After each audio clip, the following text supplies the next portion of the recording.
Bonsoir et merci de nous rejoindre pour cette info spéciale avec une figure de la scène politique ivoirienne et africaine, l'ancien chef rebelle, l'ancien Premier ministre et ancien président du Parlement ivoirien, aujourd'hui opposant farouche au régime d'Abidjan. Guillaume Soro sera avec nous par visioconférence sur le plateau, mes consultants politiques, Siaka Koulibaly et Lionel Bilgo. Encore une fois, bonsoir et bienvenue à cette info.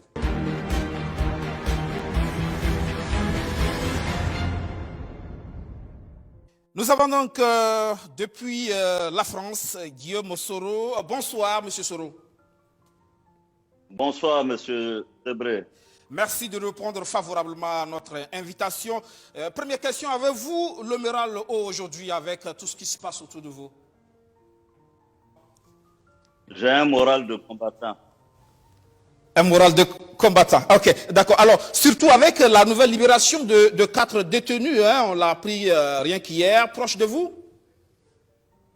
Oui, bien entendu, cette libération à compte-gouttes nous laisse un sentiment mitigé. Soit on libère les prisonniers politiques, et c'est ce que je souhaite, soit il y a un procès réel pour les réhabiliter.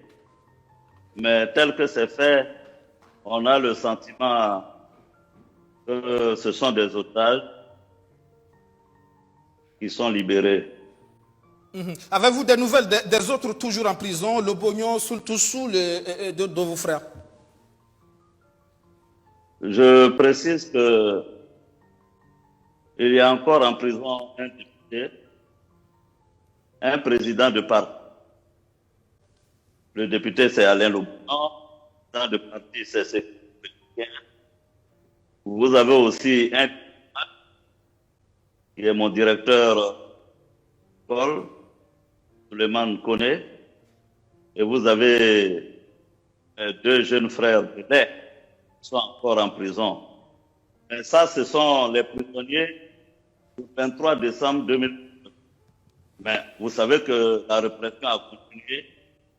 Nous avons autour d'une 60aine de personnes, dont 5 femmes, qui ont eu pour tort et crime de vouloir manifester aux mains nues. Alors, on apprend que parmi ces personnes libérées, d'autres s'apprêteraient à rejoindre le RHDP. C'est un coup dur, non? Cette information, je ne l'ai pas encore, à moins que vous m'informiez. On apprend par exemple que M. Kanigui Mamadou Soro, président du RACI, le Rassemblement pour la Côte d'Ivoire, serait proche du RHDP. Ah non, je l'ai eu au téléphone il y a quelques jours. Donc, ce n'est pas ce qu'il m'a dit. Bien au contraire, il m'a renouvelé son amitié. D'accord, on attendra de voir donc. Alors, on apprend aussi qu'il y a possible un report de la présidentielle. Vous serez pour ou contre ce report? Ma position est simple. Il ne peut pas avoir d'élection le 31 octobre 2020 pour des raisons très simples. Le Conseil constitutionnel s'est parjuré. La commission électorale indépendante n'a rien d'indépendant. Elle est à 100% RHDP. Dans ces conditions, ce n'est pas une élection, c'est une parodie d'élection. C'est pourquoi nous disons qu'il ne peut pas avoir d'élection le 31 octobre 2020 et qu'il faut, pour qu'il y ait cette élection, une nouvelle électorale. D'ailleurs, la Cour a demandé à plusieurs reprises que la Cour soit réformée. Ensuite, un nouveau conseil constitutionnel. Parce que celui-ci fait l'objet de haute trahison et nous n'en voulons pas. Autrement, vous ne faites pas confiance aux institutions de votre pays? Non. Les institutions de notre pays ont trahi le peuple. Comment pouvez-vous que le Conseil constitutionnel, chargé de dire droit et la loi, puisse valider la candidature de M. Ouattara. Alors que M. Ouattara, conformément à la Constitution, est interdit en candidature. Donc, en validant le seul candidat qui n'aurait pas dû être, le Conseil constitutionnel a trahi le peuple de Côte d'Ivoire. Vous-même, M. Guébré, c'est en 2015 au Burkina Faso. Le Conseil constitutionnel, je ne sais pas si c'est le Conseil constitutionnel ou la Cour suprême. Le Conseil constitutionnel. Si le Conseil constitutionnel du Burkina Faso avait validé la candidature de Blaise Compaoré et écarté tous les autres candidats, qu'auriez-vous dit?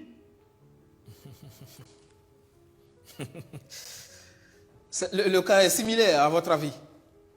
Enfin, je veux dire que les faits sont là. De toute façon, le problème en Afrique et les guerres généralement partent des élections mal organisées. Ces dernières années, nous avons constaté que les justices corrompues dans nos pays créent des problèmes. Au Mali, le Conseil constitutionnel était en cause. En Côte d'Ivoire, j'affirme que le Conseil constitutionnel est en cause. La justice, la famille, la grande famille de la justice est en cause. Et c'est même honteux pour la Côte d'Ivoire. D'autant plus que les juridictions nationales donnent des verdicts, ils sont cassés et contredits par des supra. Dans mon cas et dans le cas de la Cour africaine des droits de l'homme qui a donné tort à la justice ivoirienne. Alors, vous étiez président de l'Assemblée nationale de Côte d'Ivoire, vous auriez pu donc opérer des réformes, non, par rapport à ces institutions? Vous savez, quand vous êtes dans un régime présidentiel, présidentialiste, dans notre cas, que peut faire l'Assemblée face à boulimique? C'est ça le problème. Donc, je pense que c'est le système politique qu'il faut revoir en Afrique. J'ai été au gouvernement, j'ai été président de l'Assemblée nationale du pays, j'ai visité plusieurs États en Afrique et c'est incontestable, les pays anglophones réussissent mieux en matière de démocratie que les pays francophones parce que nous avons dans les pays francophones des systèmes présidentiels qui ne sont rien d'autre, qui conservent les reliques de la monarchie. Parce que issu de la Constitution de 1958 française. Donc, c'est maintenant aux Africains de revoir leur système pour évoluer vers des systèmes qui permettent aux différents pouvoirs de s'équilibrer et d'assurer un état de droit et la démocratie. Alors, on constate une baisse apparente de la pression sur le pouvoir, une opposition déjà épuisée ou désespérée, même si on annonce une action d'envergure dans les jours à venir. Ah non, il n'y a pas de baisse de pression, parce qu'il ne faut pas vitesse et précipitation. L'opposition a voulu évoluer à pas.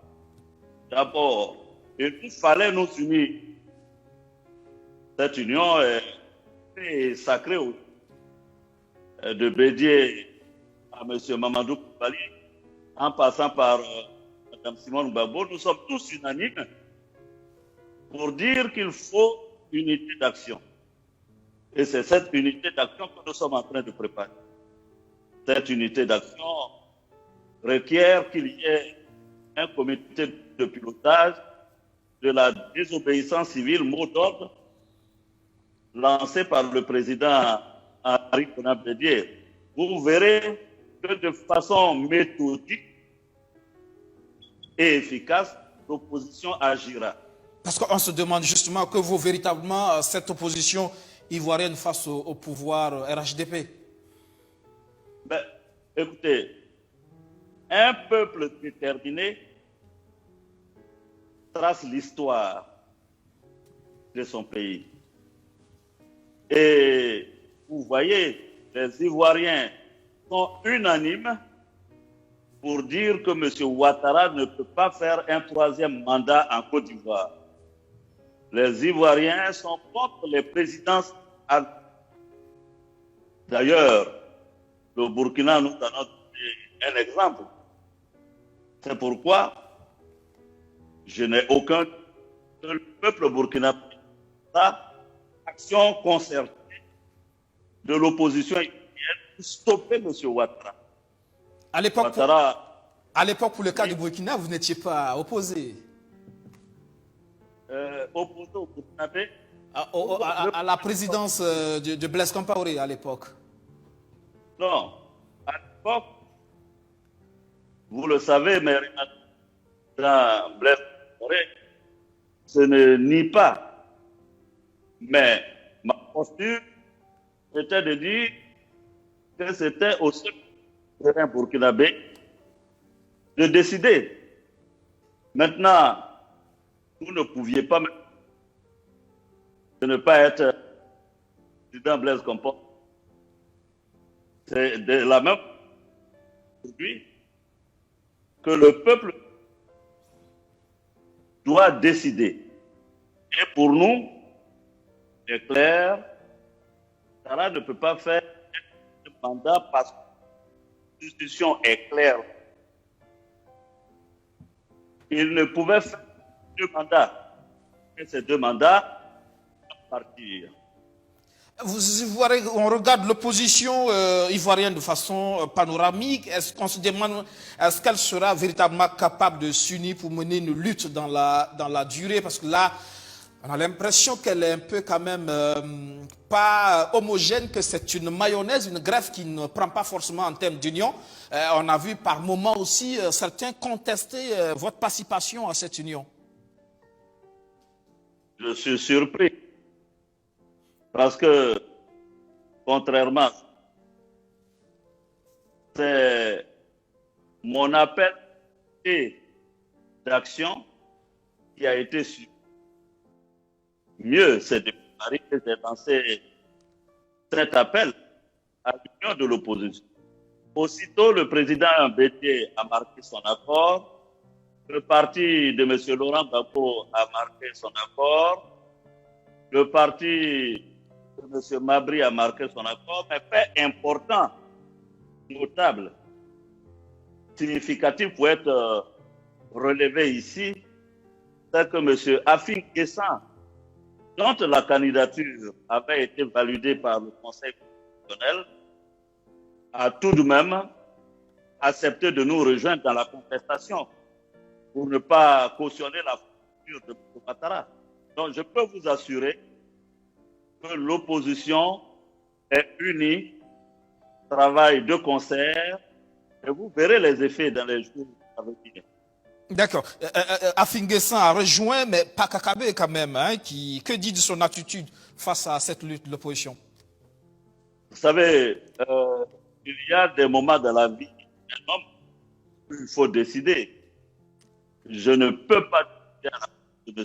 Kakabe, qui est un frère, nous avons été fonctionnaires à l'université. Mais ce que je peux constater et indiquer, c'est que les 3/4 de la population ivoirienne sont d'accord avec nous. Je vous donne un simple exemple. En 2010, l'élection que j'ai organisé avec la commission électorale indépendante, toute l'opposition était unie contre Gbagbo. Vous avez vu les résultats.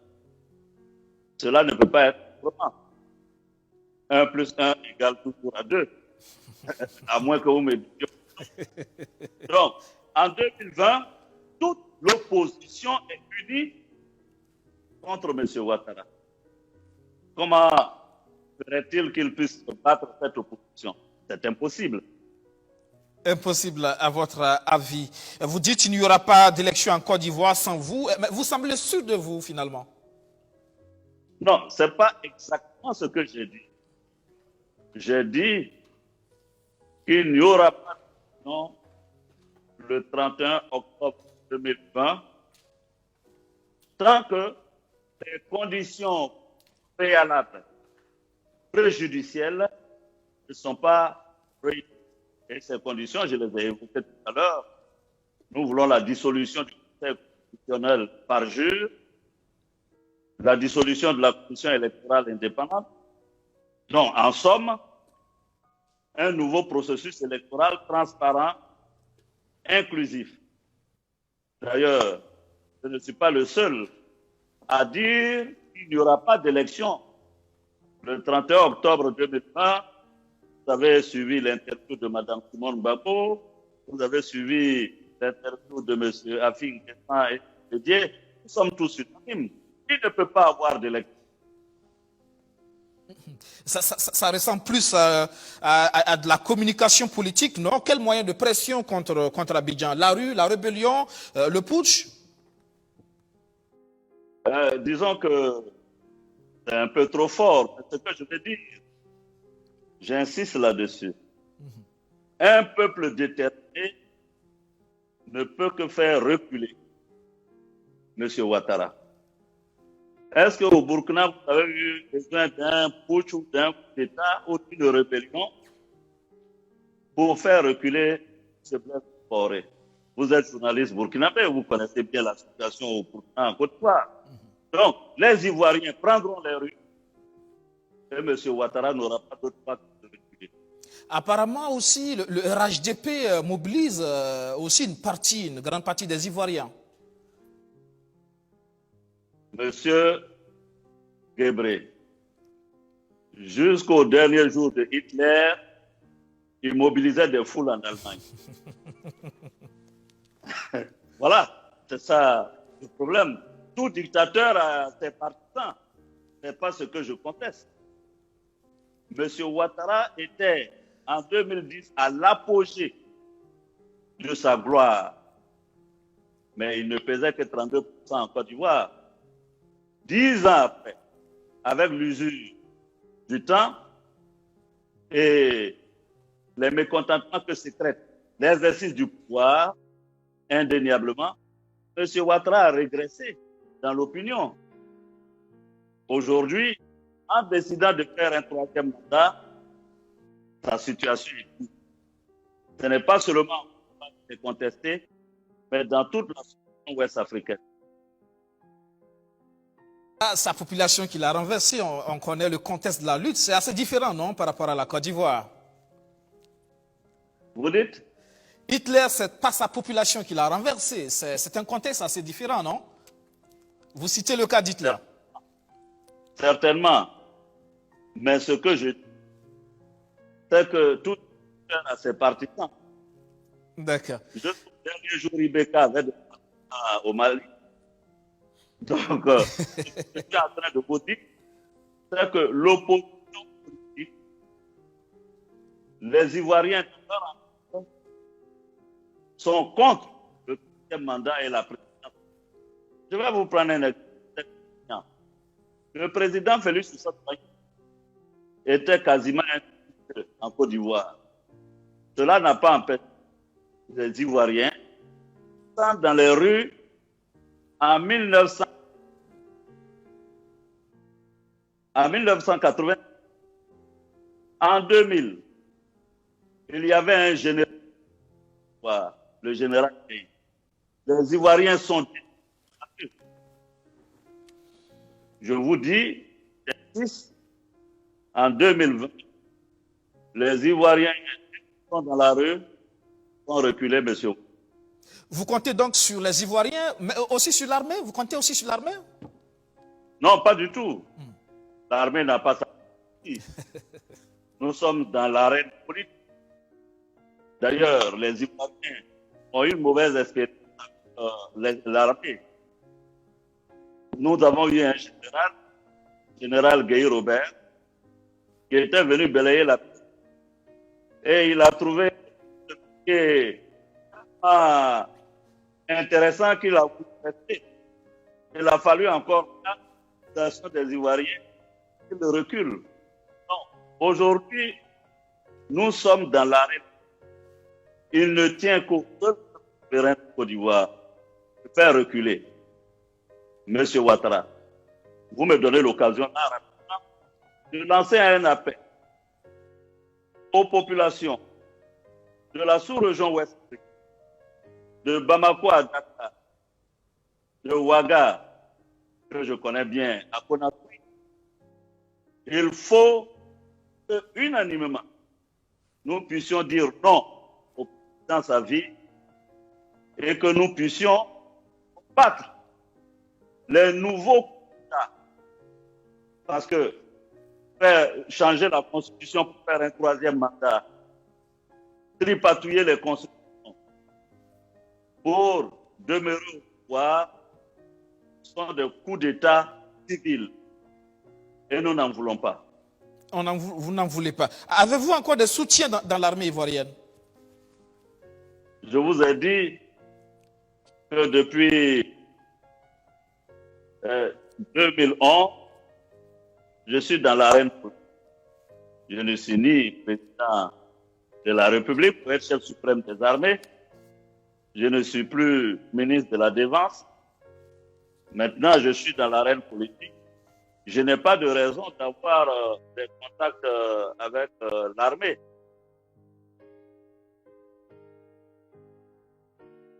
Que vous ne vous êtes pas opposé à la modification de cette constitution sur laquelle se base aujourd'hui Ouattara pour se représenter. Alors, voilà là où se trouve la duperie. La constitution votée en novembre 2016 n'a pas de problème. En ce qui concerne la limitation des mandats, c'est M. Ouattara qui a un problème. C'est une interprétation de Ouattara? La Constitution, justement, la Constitution est claire. C'est l'article 56. On ne peut pas demander. Ouattara lui-même me l'a confié en prison.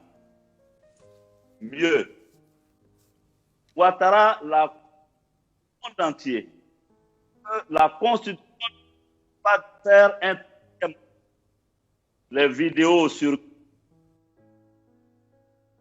Alors, donc, c'est pas notre cause. C'est M. Ouattara de braquer pour faire un troisième. Et c'est ce qui est. Et c'est là, c'est notre combat. Et qu'en est-il de Bédié, justement? C'est un peu aussi cette même constitution qui devait empêcher Bédié de se présenter, qui est pourtant candidat et sa candidature a été validée. Non. Bédié n'a jamais fait 2 mandats. Voilà. Monsieur Bédié n'a jamais fait 2 mandats en Côte d'Ivoire. Il a pris la succession du président Félix Houphouët-Boigny en 1994. Il a été renversé. Ça ne fait pas 2 mandats. Donc, ceux qui essaient de tromper l'opinion nationale, l'opinion ouest-africaine, ont tort. M. Bédié a bel et bien le droit d'être candidat. D'ailleurs, M. Ouattara doit s'en prendre à lui-même. C'est lui qui a changé la Constitution en enlevant la clause de l'âge, en enlevant la clause de la santé. Il a pensé à lui-même, mais il n'avait pas vu qu'il ouvrait la porte à la candidature de Bédié. Et piégé qui croyait prendre au piège les autres. Alors, aujourd'hui, cet appel à la désobéissance civile de l'opposition, est-ce vraiment impactant? Mais bien sûr, vous savez, quand M. Ouattara a déclaré qu'il allait, permettez-moi les Ivoiriens, de façon spontanée, c'était sporadique, spontané. Ce n'était pas la de l'opposition politique, c'était la société. Savez-vous, plus de 30 morts, et je trouve qu'on fait trop peu de cette situation. Je dis de ne pas confondre vitesse et communication. Si nous voulons avoir un probant efficace, il nous faut de l'organisation et l'opposition est peu responsable. Pourquoi nous sommes en train de dire. D'accord. Vous dites, tout à l'heure, vous parlez justement de la Cour africaine des droits de l'homme et des peuples qui demande à Abidjan justement de suivre à l'exécution de votre condamnation et vous rétablit sur la liste électorale. Pareil aussi pour Gbagbo. Alors, mais on le sait, ça revient de façon permanente. Le non-respect des décisions des juridictions supranationales par nos États. Quelle analyse en faites-vous? Alors, c'est là que le bas blesse. Parce que nos chefs d'État sont soumis à la loi, à la justice. Or, certains se prennent pour des rois. Ils pensent que c'est eux la loi. Ils pensent que c'est eux le droit. Et c'est pourquoi je dis qu'il faut que les choses changent. Alors, M. Ouattara, pour le cas que je connais le mieux, on l'a vu, quand le peuple souverain malien s'est levé pour chasser le président Ibeka, on l'a vu se dresser et demander des sanctions au nom de la CEDEAO contre le Mali, alors que lui-même est rebelle face aux décisions de la Cour africaine et de l'Union africaine. Quelle contradiction. Alors, quel crédit accorder à un tel monsieur? Vous voulez que les peuples appliquent les décisions de la CEDEAO et vous-même, quand l'Union africaine, quand la justice africaine prend des décisions, vous vous rebellez. Alors, c'est pourquoi je dis qu'il faut que le peuple et que les peuples de la sous-région, nous puissions nous donner la main pour dire non à ces chefs d'État rebelles qui s'opposent à l'état des droits et à la démocratie. Oui, mais on le sait aussi que la Côte d'Ivoire, depuis le 29 avril, il y a aussi le Bénin, ont retiré à la Cour africaine la compétence justement d'être saisie directement par leurs citoyens et les ONG. Mais ça, c'est ridicule. Parce que je me demande qui conseille nos chefs d'État. Parce que bien que ce temps est retiré, il y a un préavis. C'est comme pour les syndicats. Quand vous voulez faire une grève, il y a un préavis. Donc, c'est la même chose pour la charte africaine. La Cour africaine des droits de l'homme et des peuples, je vous le dis, je vous informe peut-être, demeure compétente jusqu'en 2021.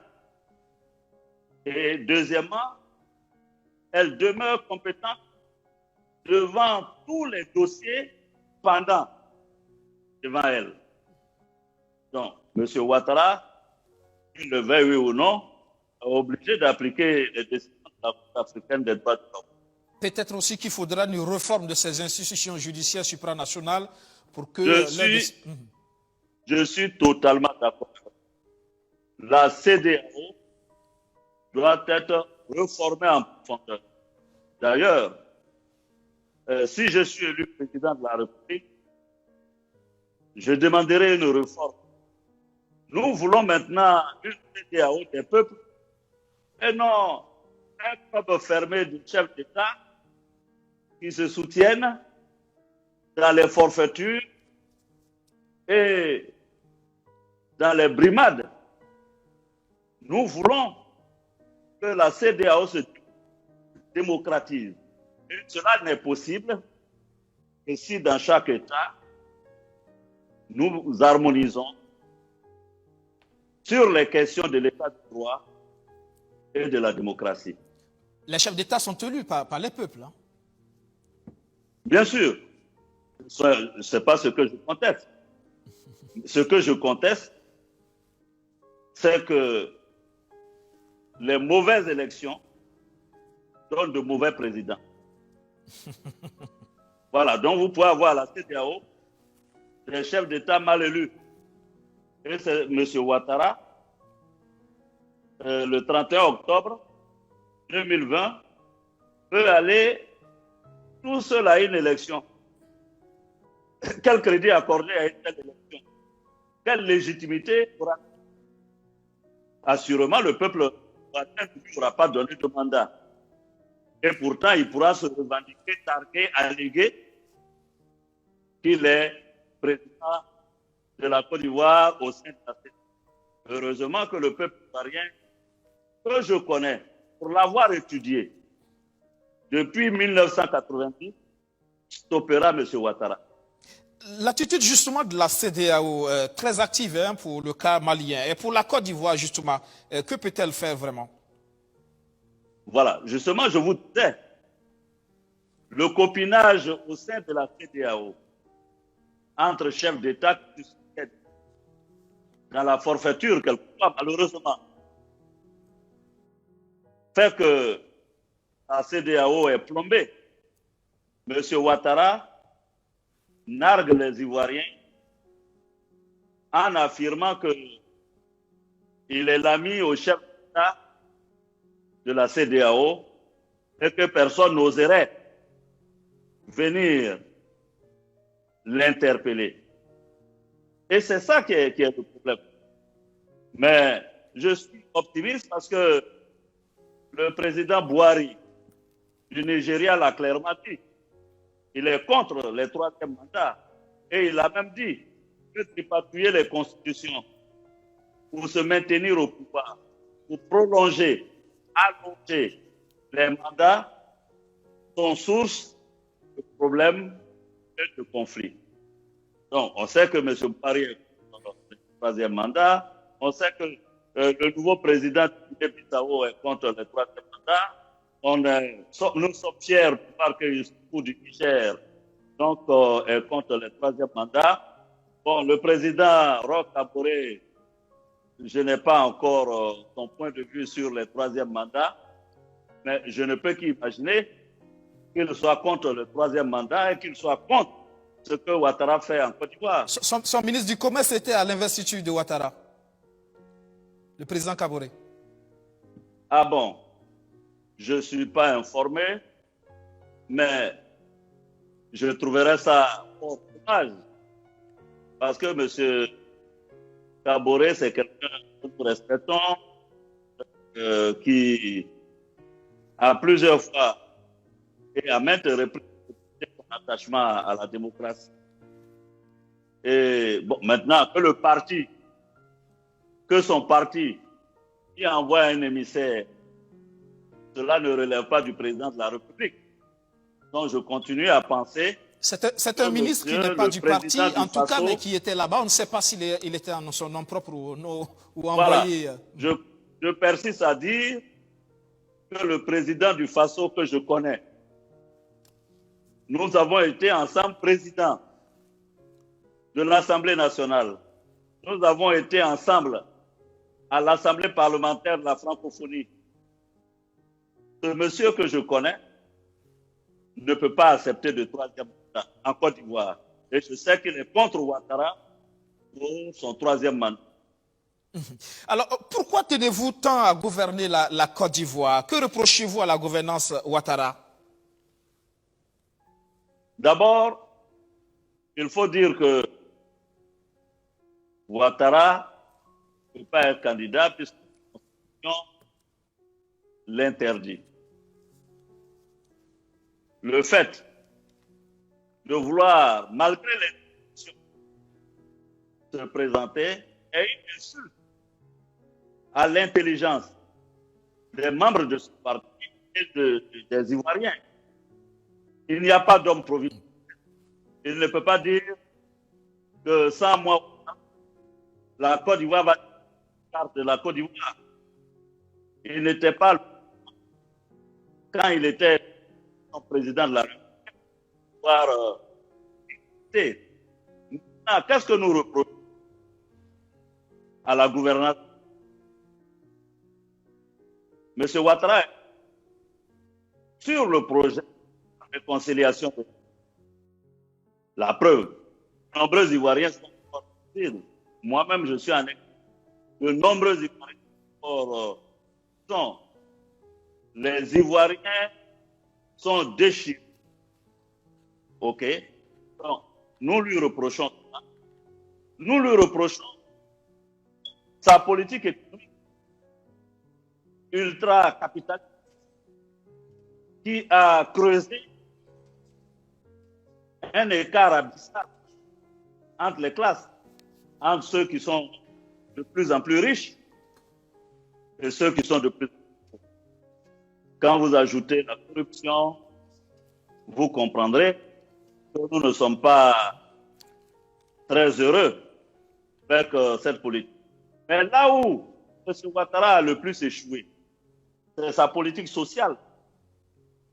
Aujourd'hui, quand on voit les phénomènes, j'imagine que vous avez entendu parler des microbes. Mais c'est justement que les Ivoiriens se sont appropriés. Et qu'en 10 ans, M. Ouattara n'a pas réussi à créer une classe moyenne capable de résorber. Mais vous en êtes comptable, non, M. Soro? Je vais vous donner des chiffres. Oui, avant de me disculper, je vais vous donner des chiffres. La Banque mondiale, que vous pouvez vérifier sur le site de la Banque mondiale, situe le taux de pauvreté de la Côte d'Ivoire entre 46 à 48% de la population. La BAD, la Banque africaine de développement, situe le taux de chômage entre 70 et 90% de la population active.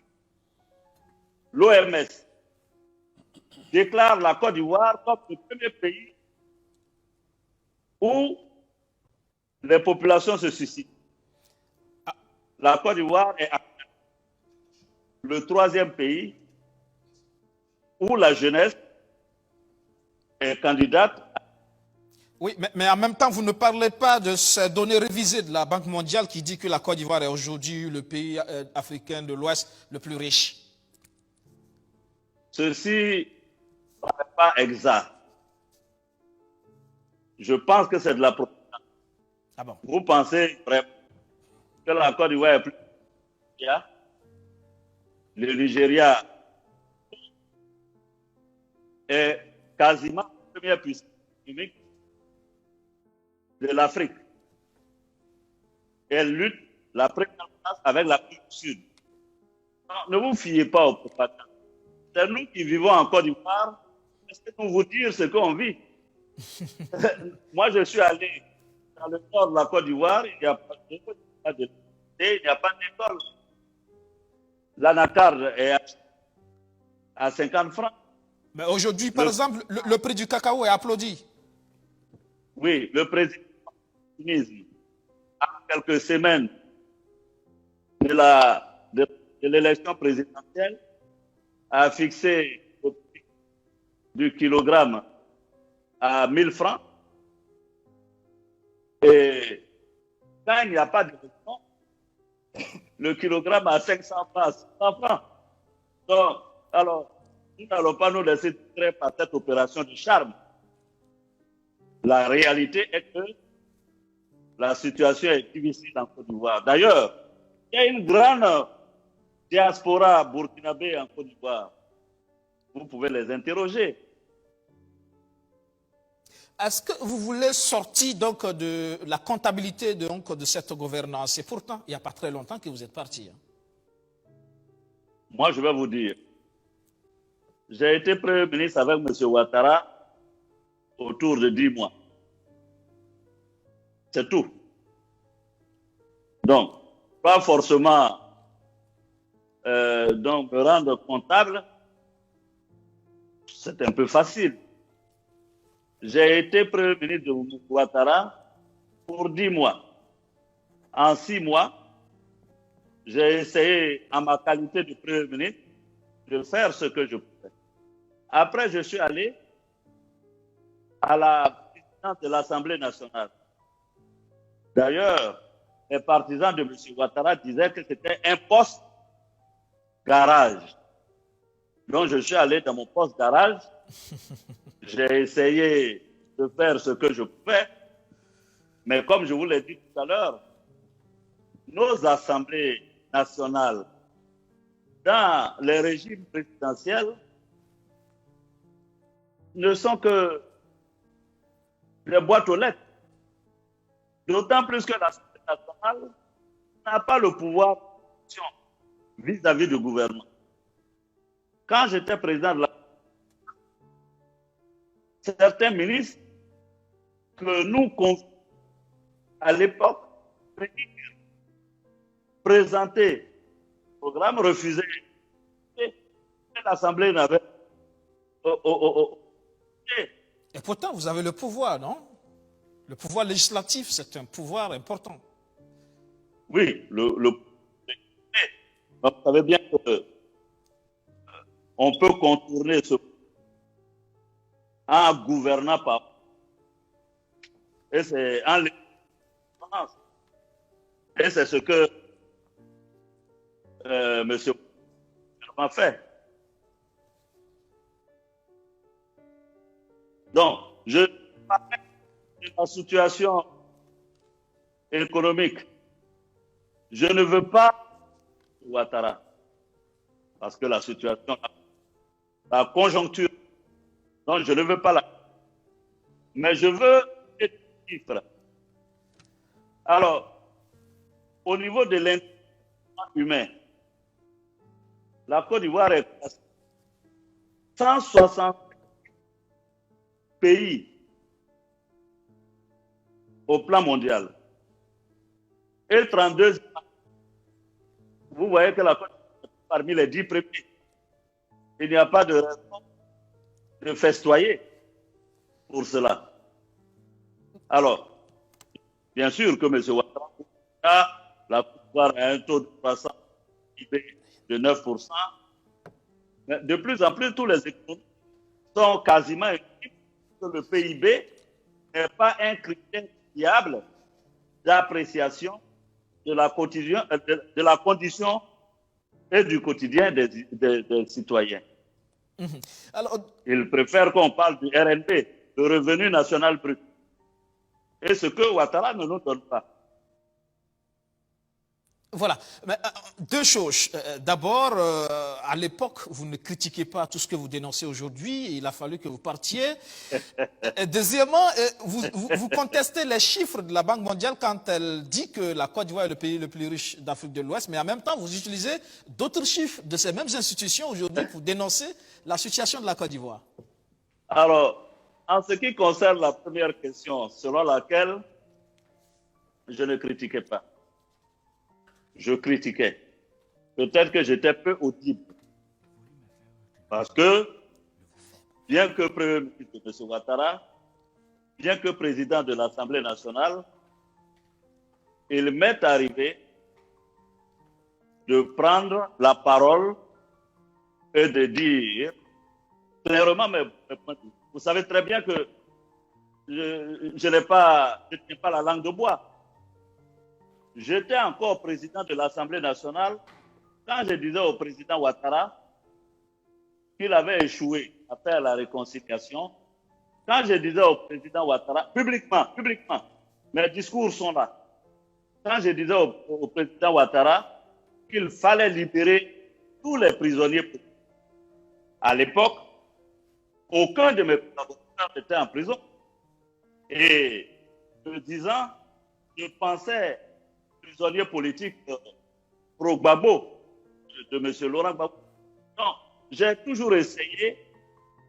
Je vais vous donner un exemple. Quand M. Ouattara de faire du RHDP unifié en excluant le pays, j'étais encore président de la Société quand je me suis levé pour dire au président Ouattara que je n'étais pas d'accord et qu'il s'il faisait le RHDP unifié, il allait plonger à toute la Côte d'Ivoire dans la guerre. Il fallait le faire, hein. Vous critiquez la gouvernance Ouattara, mais qu'avez-vous d'innovant à apporter aux Ivoiriens? Quelle offre politique? Alors, vous avez dit tout à l'heure que la Banque mondiale dit que la Côte d'Ivoire est le pays le plus riche de l'Afrique. Pourtant, je viens de dire que évaluer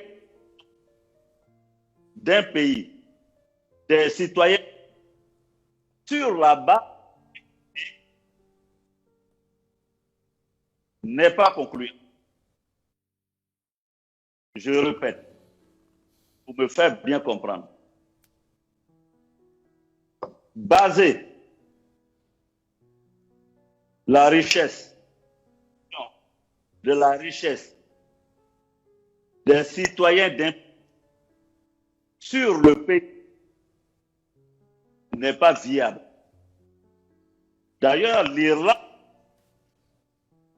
qui pourtant le PIB le plus haut en 2015, 10% passant de leur PIB, ont constaté que leur population n'est pas riche. Parce que les plus grosses se sont installées à cause du le plus faible et font qui ne bénéficient pas aux États. C'est pourquoi les États ont décidé et de plus en plus disent qu'il faut apprécier, regarder la richesse des citoyens, non pas sur la base du PIB, mais sur le revenu national qui est le RNB. C'est pourquoi je conteste le fait qu'on dit que la Côte d'Ivoire est le pays de la sous-région. Ce n'est pas vrai. D'accord, ok. Alors, une réconciliation est-elle encore possible entre vous et le président Ouattara? À quel prix?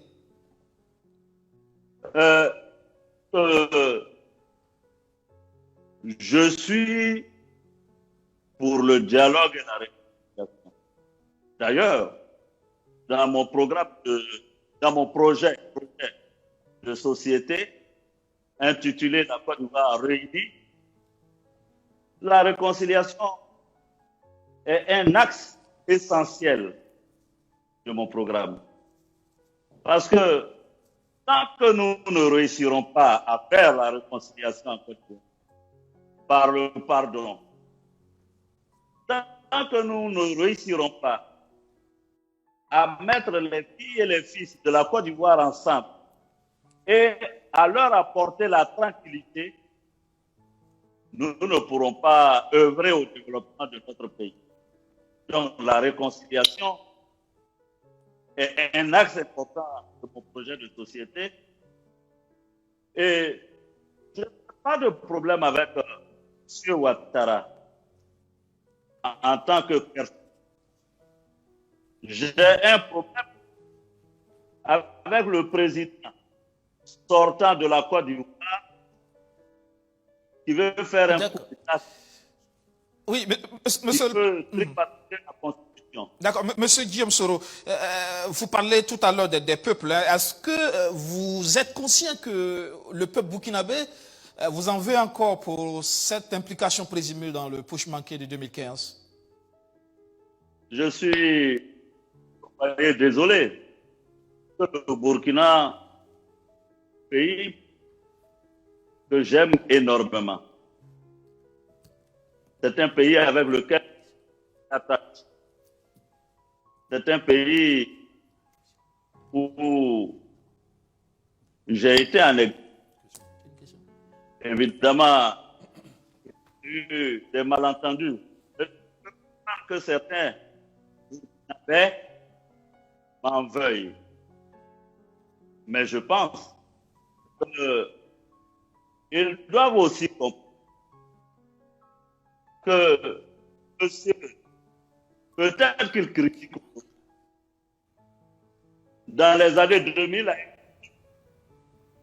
qui s'est battu pour que les Burkinabés ne soient pas au nom de l'ivoirité. C'est ce monsieur qui a défendu la diaspora dans les campagnes, les plantations.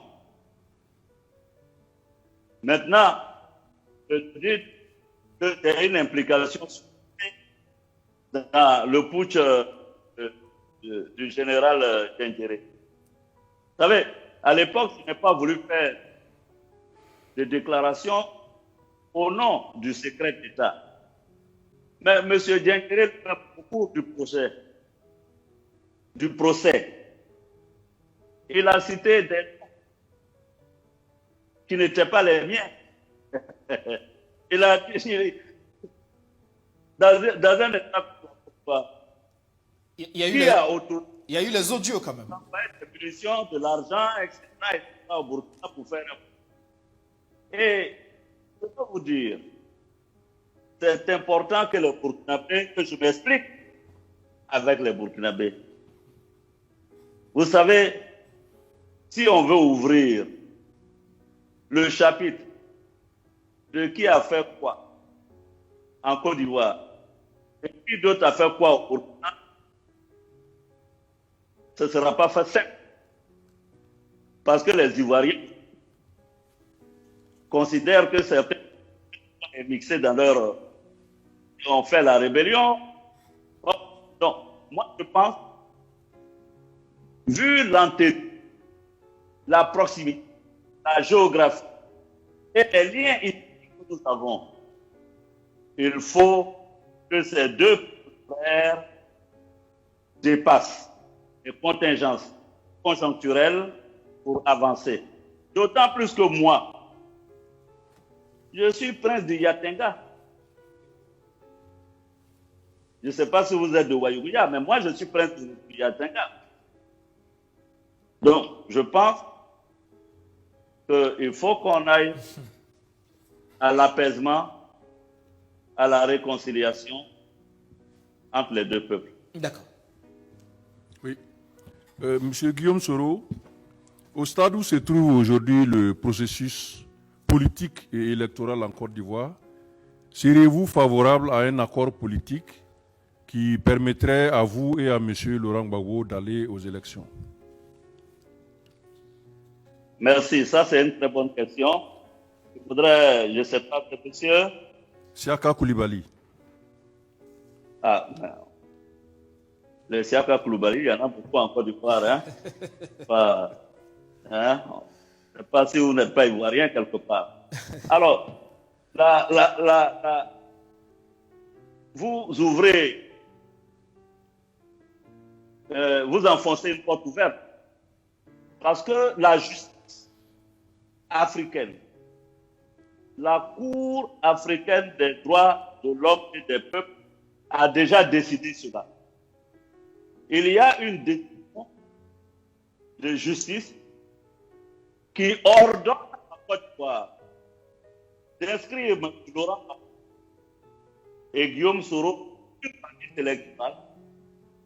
Deuxièmement, qui ordonne et fait injonction à Côte d'Ivoire que ces deux personnes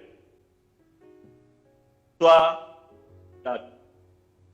Mais je tiens que dans même si constitutionnel avait validé et validé la candidature de M. Ouattara, j'aurais réussi à l'élection. D'accord. Alors, pour terminer, hein, êtes-vous Chris Yapi, ce profil Facebook très renseigné sur le pouvoir d'Abidjan? Je n'ai pas compris. Êtes-vous Chris Yapi, ce profil Facebook très renseigné sur le pouvoir d'Abidjan? Mais vous savez, je suis toujours inard quand on m'accuse d'être un avatar. Moi, je n'ai pas ma langue dans ma poche. Et vous croyez sérieusement que j'ai le temps, moi, d'aller écrire, de faire Chris Yapi? Et je suis surpris qu'il soit autant célèbre. Je n'ai rien à voir avec Yapi. D'accord. À quand le retour finalement?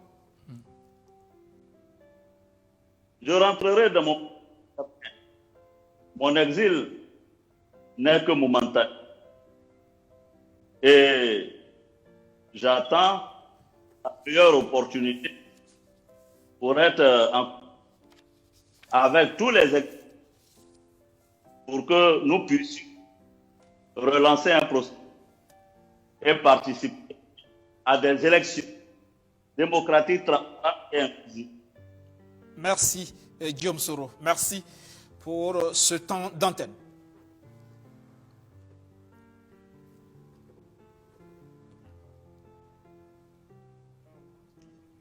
Merci, M. Guillaume Soro. Nous sommes en fin d'entretien. Merci de m'avoir donné la parole. Je voudrais conclure mon propos en disant que nul n'est au-dessus de la loi, même pas le président de la République.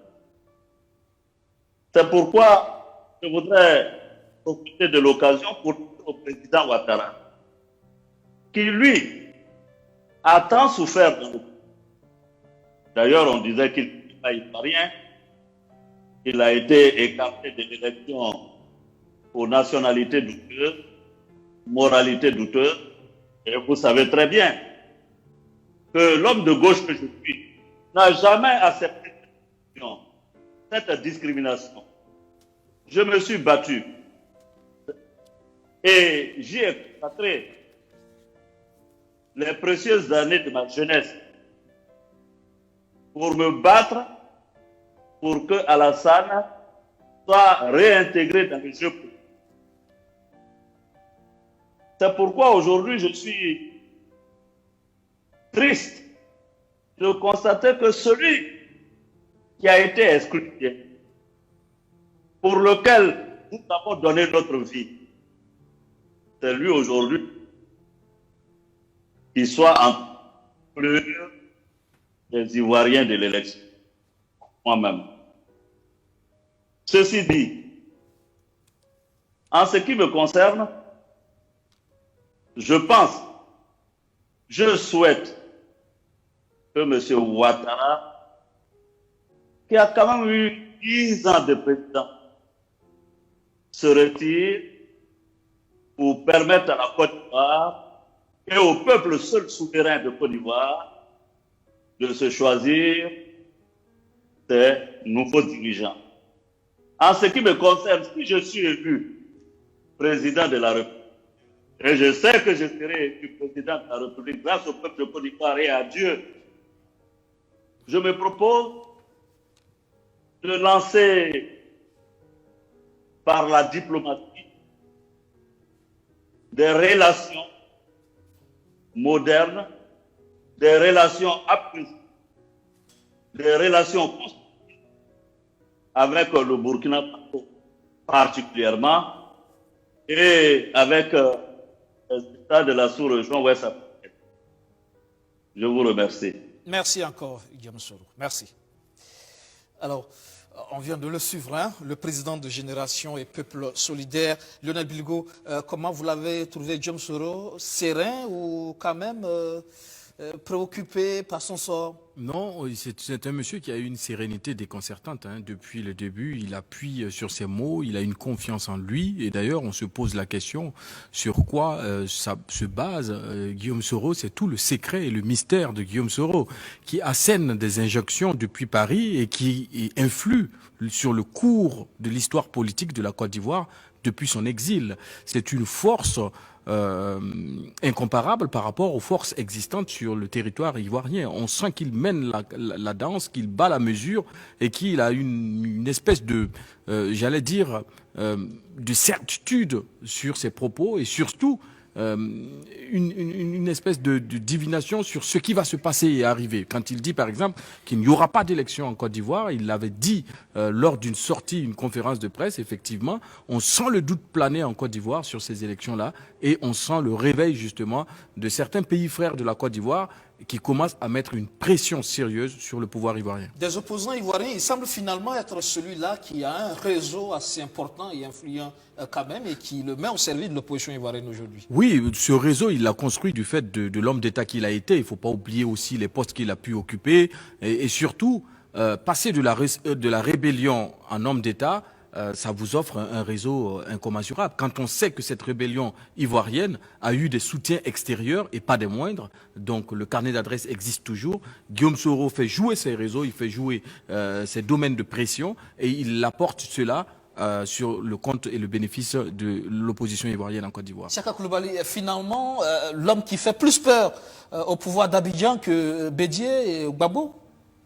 Oui, c'est bien ça. Effectivement, je pense que la communication offensive que Guillaume Soro a entrepris depuis un certain temps a quand même beaucoup d'impact sur le citoyen ivoirien et sur la classe politique ivoirienne. Et ça, on le comprend très bien. Il fait partie de cette catégorie d'acteurs, comme il a dit lui-même, de gauche, qui sont très outillés pour l'action directe et permanente, ce qui n'est pas tout à fait le cas des acteurs politiques des partis de droite comme le PDCI, qui sont plus rompus à la politique politicienne. Donc c'est tout à fait normal qu'un ancien dirigeant d'organisation estudiantine soit aussi vif et agressif, même communicationnellement parlant, sur la situation politique. Je peux même poursuivre pour dire que ce que je considère comme une faiblesse pour Guillaume Soro aujourd'hui, c'est le fait qu'il soit lui-même en première ligne dans la communication, à ce stade-là, où on aurait dû avoir plus d'activistes de son camp qui seraient, disons, plus présents sur ces réseaux-là, et que lui se réserve un rôle de communication stratégique. Est-ce que ce n'est pas parce que sa voix porte mieux et qu'on est à une période quand même charnière? Oui, je ne le critique pas, je constate qu'il a cette faiblesse-là, d'être obligé lui-même d'aller au charbon en réalité.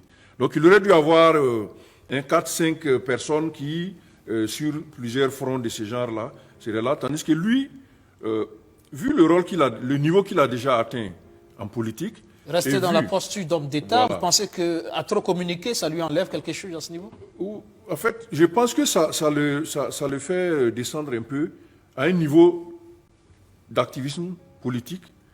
Or, aujourd'hui, il cherche les destinées de l'État ivoirien, donc ce qui lui conférerait une communication un peu plus stratégique, un peu plus en retrait, parce qu'à force d'être sur le terrain comme ça, il touche un certain nombre de sujets et qui forcément, au détour donc des situations historiques, pourraient encore revenir sur lui. Quand il est obligé de parler de la CEDEAO, il est obligé de parler du Mali, il est obligé de parler du Burkina Faso, etc. etc. Moi, personnellement, je pense que ce sont des sujets qu'il aurait peut-être pu déléguer à d'autres gens de son camp. Et il est obligé, non, Lionel, de porter ce leadership-là pour l'opposition ivoirienne? Oui, moi je pense que c'est pas plus mal en fait qu'il le porte, contrairement à Chaka Koulibaly, parce que effectivement, à ce stade-là, il porte aussi la lourde responsabilité d'avoir justement un appareil judiciaire mis en branle contre lui. Donc il joue sa survie et politique, mais même sa survie physique. Par ailleurs, remarquez dans sa stratégie qu'il a commencé à l'intérieur de la Côte d'Ivoire à parler d'abord aux Ivoiriens. Et là, Guillaume Soro est en train de saisir un peu, si vous voulez, la fougue de la jeunesse africaine, parce qu'il est en train de... il parle au nom d'une génération. Il parle au nom d'une génération et il interpelle toutes les Afriques, donc les pays africains, à ne pas être observateurs de ce qui se passe en Côte d'Ivoire. Et il prévient même en disant que si ça peut se passer en Côte d'Ivoire, si Alassane Ouattara passe cet obstacle-là, eh ben on ne viendra pas demain interdire ou demander à un autre président de ne pas le faire. Donc vous voyez, il est en train d'aller sur une autre dimension pour attirer encore davantage de sympathie, sachant justement que ce qu'il est en train de défendre est une question que la jeunesse africaine en général porte en ce moment. Alors, on va clore sur ce sujet de la Côte d'Ivoire pour revenir sur le Burkina Faso où nous allons aussi vers les élections. C'est pour le 22 novembre prochain.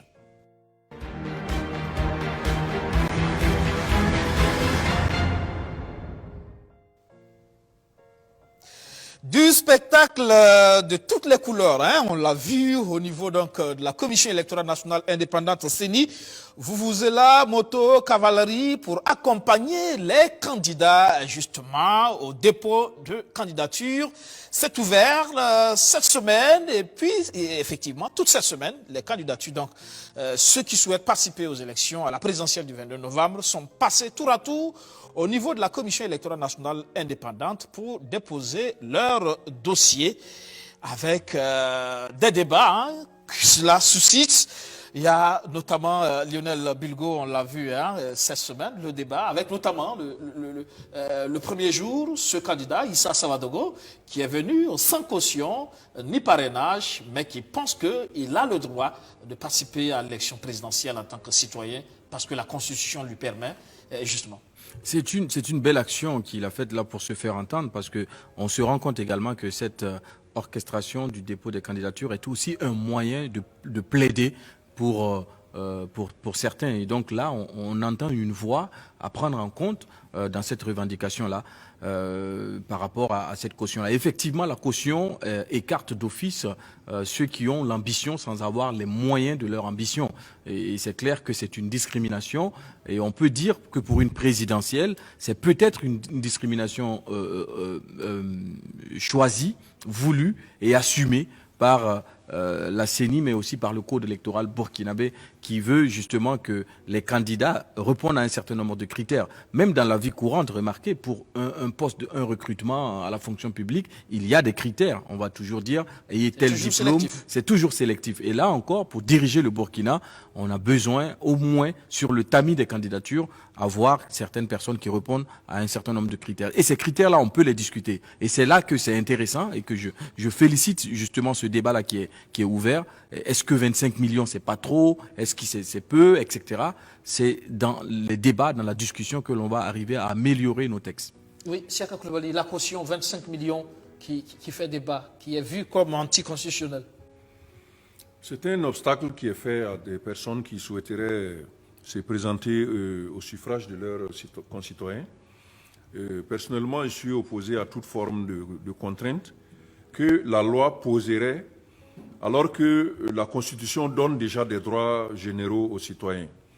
Et d'une manière générale, notre Constitution, vous voyez qu'il y a des formes de normes qui sont inscrites où on donne le principe du droit et on réduit en quelque sorte en disant la loi précisera les conditions dans lesquelles on va jouir de ces droits-là.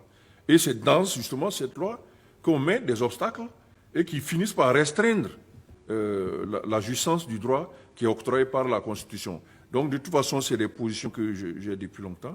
Je suis encore plus opposé au parrainage, que je considère comme une restriction supplémentaire qui est faite à ceux qui voudraient solliciter le suffrage de leurs citoyens. Qui sait, peut-être que parmi les gens qui n'ont ni les 25 millions, ni les parrainages, il y a des compétences. Ce que le peuple voudrait bien.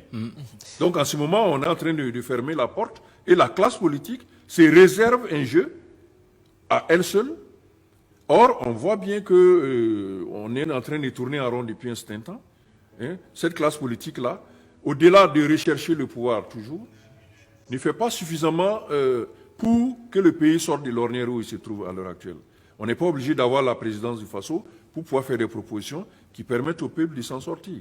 Donc on ne le voit pas, mais on met des barrières toujours pour que ceux qui ne sont pas du sérail ne puissent pas accéder. Et pour moi, il faudrait réouvrir le débat une fois les choses calmées, pour qu'on voit comment on remet la situation à plat. Oui, et Lionel, des partis qui se sentent obligés de faire la cour aux partis parlementaires qui ont des élus, parce qu'il y a parmi ces candidats des personnes qui, soit l'appareil politique est trop jeune, donc n'ont pas d'élus, ou alors qui viennent en indépendant. Et là, ça pose véritablement un problème. Oui, ça pose un problème, mais même ça crée en fait les conditions d'une espèce de corruption électorale, presque, parce que on a appris que certains conseillers, en tout cas, vendraient leur signature ou leur parrainage au plus offrant. Et là, c'est difficile quand on veut justement diriger un pays et qu'on doit tomber justement dans cette soupe un peu salace-là, avant de pouvoir accéder à ce poste qui nous permet de mettre notre savoir-faire, notre expertise au service de la nation. C'est très difficile. Et encore, ça bloque aussi la mise en valeur de certains talents, de certains qui sont aimés dans leur localité, dans leur environnement, dans leur quartier, mais qui n'arrivent pas et qui se disent qu'ils ne pourront jamais avoir ce nombre de parrainages-là. Moi, je pense qu'il faut des règles, effectivement, il faut des critères pour déterminer qui peut être candidat au Burkina Faso, tout comme on met des critères pour recruter les directeurs généraux. Il y a certains appels d'offres où on ne participe pas parce qu'on sait qu'on n'a pas les compétences ou les qualités. Et ben, l'élection présidentielle ou encore le fait de vouloir être à l'Assemblée nationale demande une certaine compétence, demande aussi d'avoir une certaine posture. Et pour ça, il faut des critères. Mais est-ce que ces critères-là doivent être assujettis à des fonctionnalités matérielles, ou est-ce que ce sont des critères, en fait, tout simplement, des critères d'aspect d'intégrité, de bonne morale, etc. Parce que là, on parle de vouloir aussi écarter des candidats plaisantés, entre griffes. Il y a aussi la question de l'âge, hein. On a vu cette semaine aussi ce jeune inventeur, ce jeune dynamique, compétent, Silver Salga, 29 ans, qui est aussi allé déposer sa candidature. Oui, et puis qui est sanctionné du fait de l'âge minimum, en fait, au Burkina. Je pense que c'est 35 ans. Et le plafond est à 75 ans, je crois. Mais ici encore, pour la question de l'âge, là encore, il faut discuter. Au Nigeria, en 2018, on a vu lors des élections une vague de jeunes s'engouffrer dans la candidature avec un désir fervent de servir leur pays parce que tout simplement, Boari avait voté une loi qui réduisait l'âge à l'élection. Donc ils étaient à 45 ans, ils sont revenus à 35 ans pour la présidentielle et 25 ans pour l'Assemblée nationale. Et on a vu des millions de jeunes aller à l'élection, se présenter pour servir leur pays. 180 millions d'habitants, dont plus de la moitié ont moins de 30 ans au Nigeria. Pareil, ici au Burkina, Maurice Yamogo a accédé au pouvoir à 22 ans. Et donc ça veut dire que, est-ce qu'on ne doit pas prendre l'historique et dire qu'on revoit l'âge pour tenir compte du plus jeune ayant occupé cette fonction-là et qui n'a peut-être pas démérité à l'époque? La question de l'âge, c'est quoi? Oui, c'est pareil. Je pense qu'il est vrai qu'on accorde que l'individu a besoin d'une certaine maturité, une certaine connaissance des dossiers pour pouvoir assurer efficacement la gestion et la conduite. Est-ce que la maturité est liée à l'âge? C'est toute la question. Oui, mais il faut du temps quand même pour construire cette maturité. C'est pour ça que la majorité civile même, elle est fixée. Même pour se marier, on estime que quelqu'un d'un certain âge ne peut pas apprécier toute la portée de ce que c'est que le mariage. De même, les fonctions publiques, politiques également, relèvent de cela. Mais je suis pour que, effectivement, ces limitations soient minimalistes et que on ne contraigne pas des gens qui atteignent cette capacité à servir leur pays, d'attendre des délais exponentiels, comme ceux que nous avons ici. Mais il y a un minimum qu'il faut mettre. Même pour le vote aussi, il y a un minimum qu'il faut. Mais il faudrait revoir et puis tout ça pour qu'on puisse permettre le renouvellement générationnel. Et étant donné la structure d'âge de la population, il est nécessaire d'en tenir compte pour que ceux qui relèvent d'une catégorie puissent décider aussi pour leurs concitoyens. Je complète pour dire que Thomas Sankara aurait été, cette loi aurait été en vigueur en 83, 82, ou encore au lendemain des indépendances. Ni Maurice Yamuego, ni Thomas Sankara n'auraient pu être candidats parce qu'ils avaient 34 ans au moment d'accéder, Thomas Sankara, au moment d'accéder au pouvoir, et Maurice Yamuego, 22 ans. C'est pour dire que la maturité, en fait, n'est pas liée forcément à l'âge, et que nous devons justement intégrer la jeunesse dans les discussions pour prendre les bonnes mesures afin de permettre de ne pas perdre en fait des compétences. C'est surtout là le drame. Il est vrai qu'il faut écarter des farfelus, mais faisons attention pour ne pas jeter le bébé avec l'eau de bain. Il y a tout ce folklore, tout ce spectacle autour de ces dépôts de candidature. Chaque candidat à sa manière est venu avec voilà, son originalité, mais on a vu que c'était vraiment du spectacle. C'est un spectacle... Pour annoncer déjà les couleurs ou... Oui, moi je pense que c'est un spectacle assez amusant, mais apprécié. Moi, j'apprécie. Et si vraiment, à la fin des élections, on peut avoir cette ambiance de jovialité, malgré quand même qu'il y aura des perdants, eh ben, c'est notre démocratie qui gagnerait. Et moi, je pense qu'il faut même d'abord essayer de voir comment on peut pérenniser cette manière spectaculaire, cette manière... typiquement burkinabé, d'aller déposer sa candidature et faire en sorte justement que cette ferveur résiste et qu'on ne tombe pas dans des violences après l'élection. Ça, c'est cette manière de faire présage d'une bonne gaieté, d'une joie d'aller à des élections présidentielles et j'espère qu'on aura cette gaieté, cette joie-là, malgré l'échec de certains à la fin des élections. Tout ce spectacle-là, quand même. Oui. Et ça montre à la aussi... limite, c'est comme si nos partis sont plus préoccupés par la question de la mobilisation des foules. Mais bien sûr. Et ça montre également la capacité de chaque acteur.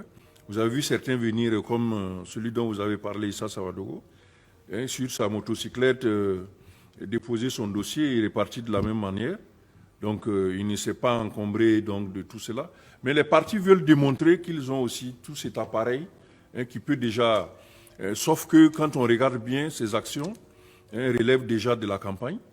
Or, on est déjà pour rechercher, ne pas rechercher, disons, les campagnes déguisées. Or, c'est déjà de la campagne qui s'est réalisée.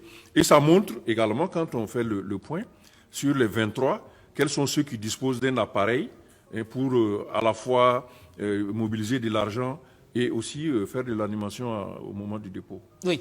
Pour terminer, Lionel, il y a aussi de plus en plus cette nouvelle tendance, ces mouvements qui se disent apartisans, c'est-à-dire pas des appareils politiques, purement politiques, mais des regroupements de personnes qui soutiennent un candidat. On l'a vu cette semaine avec notamment Roch Label, avec le ministre Aruna Kabouré par exemple, mais il y a bien d'autres candidats aussi qui bénéficient de ces types de soutien.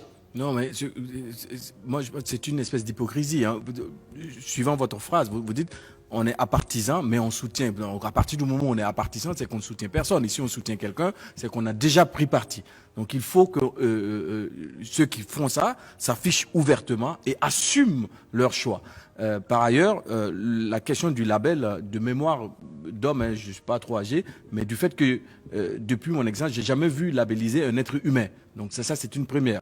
Maintenant, ça montre aussi, quand vous voyez la sortie du ministre Aruna Kabouré, la sortie même du ministre Sango, vous voyez des gens qui ne sont pas de l'appareil du MPP, mais qui assument et qui agissent et qui affichent clairement leur choix pour le président, tandis qu'il y a certains responsables estampillés MPP qui en réalité sont silencieux ou parfois même c'est comme s'ils avaient une gêne à défendre ou à assumer en fait leur appartenance pour la défense du président Roch Marc Christian Kabouré. Donc ces gens-là, par exemple, sont parfois critiqués de l'intérieur de l'appareil politique du MPP, alors que voilà, c'est eux qui assument et qui portent sans se débiner la responsabilité du bilan du président Roch Marc Christian Kabouré, qu'ils défendent d'ailleurs contre vents et marées.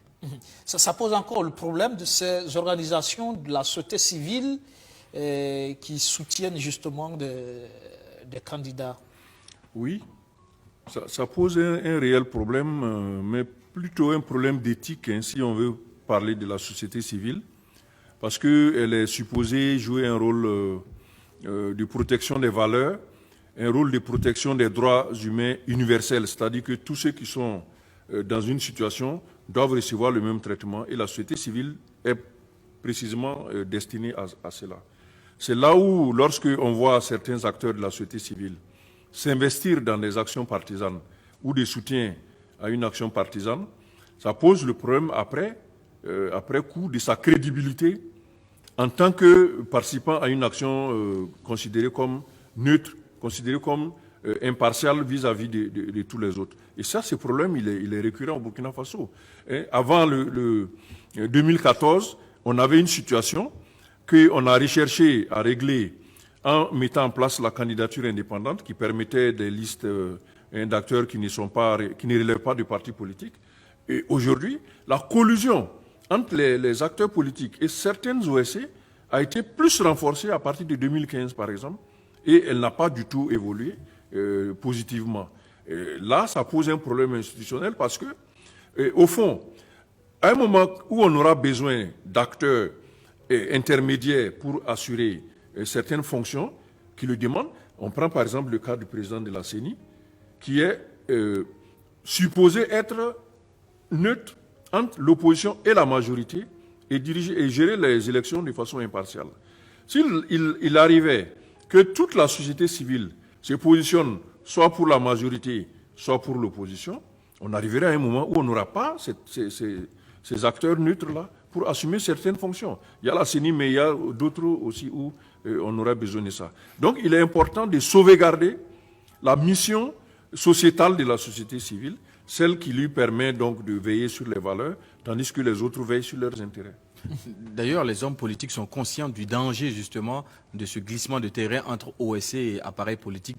On ne saurait même pas différencier certains OSC de certains partis politiques parce qu'ils l'ont réitéré lors du dialogue entre le gouvernement et l'opposition. Le point 5 ou le point 4 en fait concernait justement de revoir l'organisation des OSC parce que toute la classe politique unanimement avait compris que beaucoup d'appareils politiques s'étaient servis justement du sigle OSC pour aller défendre des luttes purement et simplement politiques. Merci, ça sera tout pour cette info. Merci de nous avoir suivis. Excellente suite de programme sur BFE. Bonsoir.